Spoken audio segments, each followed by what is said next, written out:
आज तो हमारी कॉलेज में विमान। राम राम ने सीताराम मित्र। हवर हवाરના મેં કરી લીધો નાસ્તો અને પછી હું નીકળી ગયો કોલેજ જવા, કારણ કે આજ જવાનું હતું મારે કોલેજ. તો મિત્ર પછી દર વખતે જેમ આ વખતે વીઆઈપી બસમાં ઊભો રહેવાનો વારો આવી ગયો છે મિત્ર. પછી આ બધા ભાઈબંધ મળી ગયા છે મિત્ર કોલેજમાં. કોલેજ જતા પછી અમે આવી ગયા મિત્ર કોલેજમાં. મિત્ર પછી આ વિમાન મુકા કાકાનું છે એ મૂકી ગયા છે મિત્ર.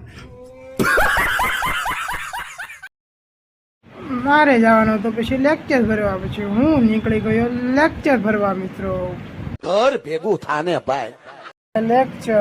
લેક્ચર ભરીને હું નીકળી ગયો બહાર. આજ પછી આવી ગયો મિત્રો એસાઇનમેન્ટના પેજ લેવા, કારણ કે મારે લખવાની હતી એસાઇનમેન્ટ મિત્રો. મિત્ર હું પછી આવી ગયો બસ સ્ટેન્ડ, કારણ કે આ ભાઈને જવાનું હતું આજ ઘરે.